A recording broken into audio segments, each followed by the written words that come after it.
प्रिय विद्यार्थियों, आज हम सभी आलोक धनवा की कविता पतंग के भाग 2 का अध्ययन करेंगे।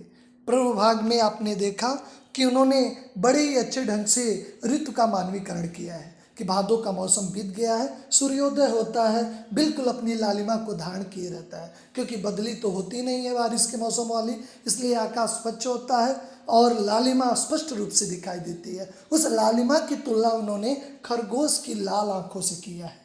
फिर ऋतु का मानवीकरण करते हुए बताते हैं कि जैसे एक बच्चा अपनी नई नवेली साइकिल को तेज चलाते आता है, वैसे शरद ऋतु रूपी बालक भी साधारण रूप से नहीं आता है। वो भी चमकीले इशारा करते हुए, घंटी बजाते हुए झुंड के बच्चों को प्रेरित करता है कि मैं आ चुका हूँ, मेरा आगमन हो चुका है, अब आप पतंग उड़ा सकेंगे, क्योंकि आपको भीगने का डर नहीं रहेगा, पतंग के भीगने का डर नहीं रहेगा।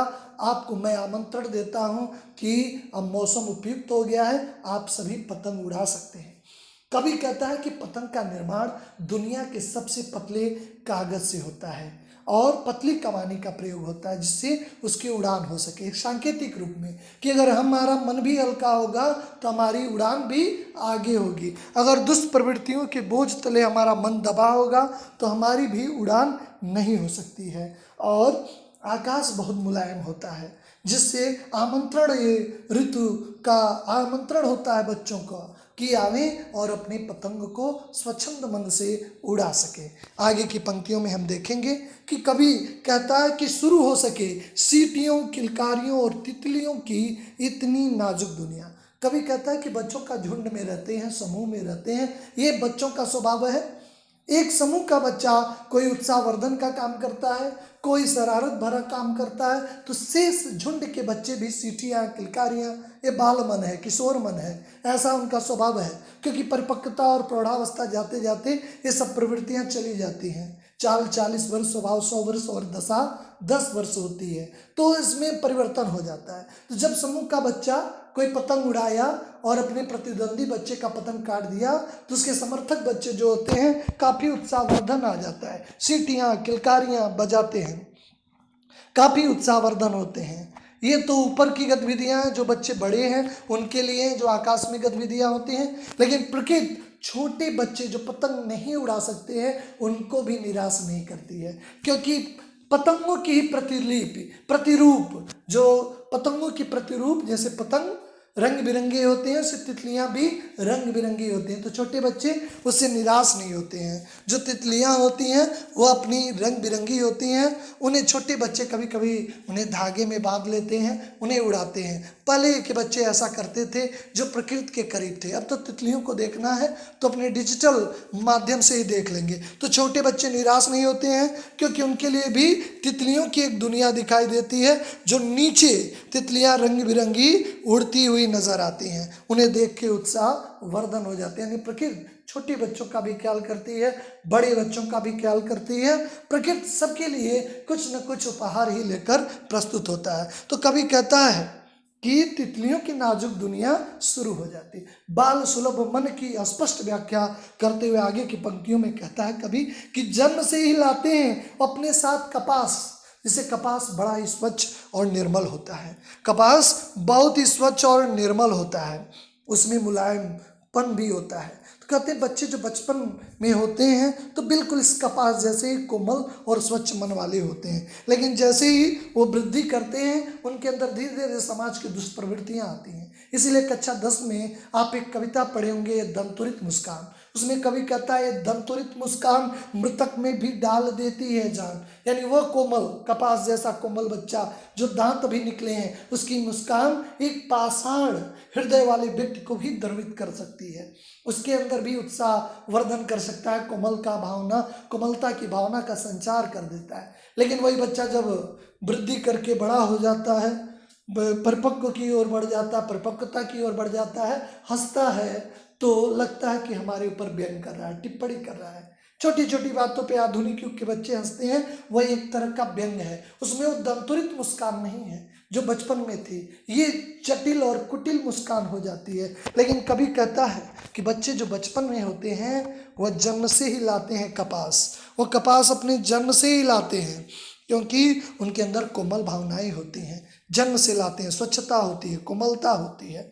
कहते आगे की पंक्तियों में कवि कहता है कि पृथ्वी घूमती है उनके बेचैन पर, इतनी अधिक गतिशील होते हैं कि ऐसा लगता है कि बेचैन उनके पैरों पे पृथ्वी स्वयं आ रही है। पृथ्वी को लाना नहीं पड़ रहा है, पृथ्वी स्वयं आ रही है, उनके पैरों के पास पृथ्वी चलकर स्वयं आ रही है, वो खुद नहीं जा रही। गतिशीलता, गति ही प्रकृति, बहुत बड़ा संदेश है कवि का कि गति ही प्रकृति का नियम है। Motion is the law of progress.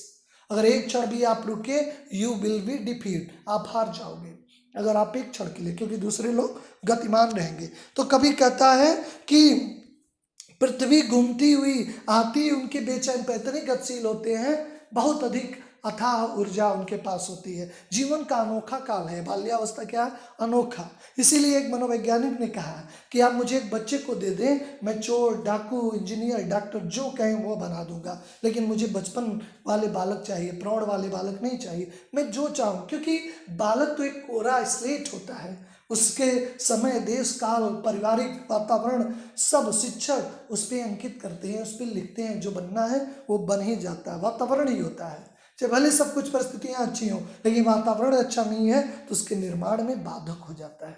कभी कहता है कि बड़ी अधिक गतिशीलता होती है, ऐसे लगता है कि बेचैन पैरों के पास वो पृथ्वी घूमती चली आती है।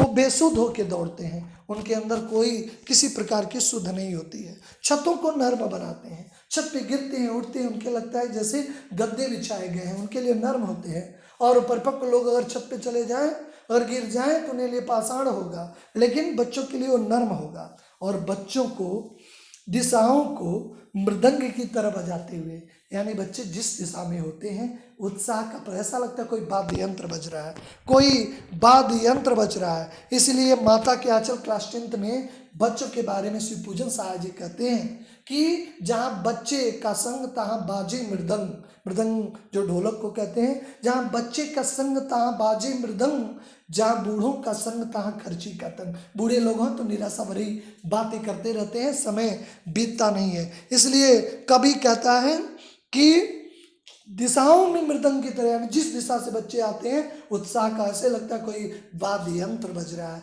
कोई यंत्र बज रहा है, कोई मृदंग बज रही है, कोई ढोल बज रही है।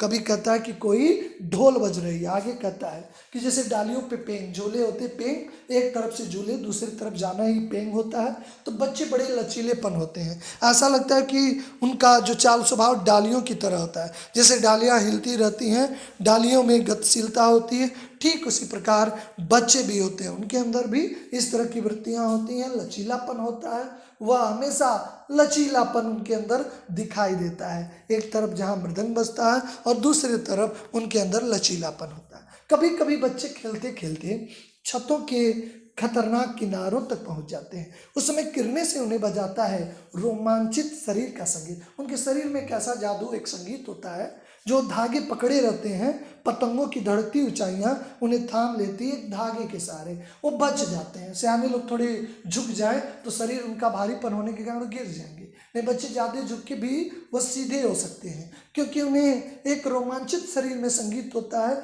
जो उन्हें बचाकर पतंग उड़ा रहे हैं, धागे पकड़े हैं, खींच रहे हैं, झुके हैं, लेकिन फिर भी वो अपने को संभाल सकते हैं, लचीलापन उन्हें बचा लेगा। जबकि सियाने लोग ये कार्य नहीं कर पाएंगे, थोड़े से झुकाव में वह गिर जाते हैं। कभी आगे कहता है पतंगों के साथ साथ वह स्वयं उड़ते हैं। पतंगी नहीं उड़ती है, वह पतंगों के साथ साथ वह स्वयं भी उड़ान भर रहे हैं। मैं उड़ रहा हूँ, ऐसा लगता है मेरी पतंग है, यानी मैं ही उड़ रहा हूँ अपने रोम रोम के सहारे, अपने रंध मतलब रोम के सहारे, रोए के सहारे। अगर कभी गिरते हैं वह छतों के खतरनाक किनारों से, अगर कभी वो गिर भी जाते हैं तो अगर बच जाते हैं तो निडर हो जाते हैं। एक बार बच्चा छत से गिरा, अब अगली बार वो और निडर, गिर के तो मैं बच गया हूँ, उनके अंदर और निडरता आ जाती है, कमजोर नहीं होते हैं। और सियाने लोग एक बार कहीं गिर जाए तो वहाँ पे जाना ही नहीं पसंद करेंगे, अरे वहाँ गया था गिर गया। लेकिन बच्चों का उत्साह दूना हो जाता है। कभी कहता है अगर कभी छतों के खतरनाक किनारों से अगर बच जाते हैं तो और भी निडर हो जाते हैं, सुनहले सूरज के सामने आते हैं और ऐसा लगता है कि फिर जो है बेचैन पैरों के पास, उनके बेचैन पैरों के पास पृथ्वी घूमती हुई नजर आती है। ऐसा लगता है कि फिर अपने आप पृथ्वी उन्हें आमंत्रण देती है, उनके बेचैन पैरों के पास घूमती हुई नजर आती है। पतंगों के साथ वो भी उड़ते रहते हैं, पतंग उड़ रही है, बच्चे भी उड़ रहे हैं और ऐसा लगता है कि वो पृथ्वी उनके बेचैन पैरों के पास स्वयं ही आ रही है, उनके बेचैन पैरों के पास। आगे कभी कहता है कि निश्चित तौर पे बच्चों के अंदर इस तरह की वृत्ति दिखाई देती है कि उनके अंदर ये लचीलापन होता है, उनके अंदर इस तरह का उत्साहवर्धन होता है। परिस्थितियों से वो डरते घबराते नहीं हैं, लेकिन धीरे धीरे देश काल समय परिस्थितियों के अनुसार उनके अंदर परिवर्तन आ जाते हैं। लेकिन अगर बच्चों को सही दिशा दी जाए तो उनका उत्साह बना रहेगा और मात्र पतंग जिस तरह उड़ान भरती है उस तरह बच्चा भी उड़ान भर सकता है। तो ये कविता बड़ी ही मार्मिक थी, बड़ा संदेश को धारण की थी कि हमारे अंदर उत्साह का वर्धन होना चाहिए। मौसम हमें आमंत्रित करता है, देश काल परिस्थितियाँ आमंत्रित करती हैं और हमें सजग रहना है, हमें आगे बढ़ना है, अपनी गति और लय को बनाए रखना है। आप सभी का बहुत बहुत धन्यवाद।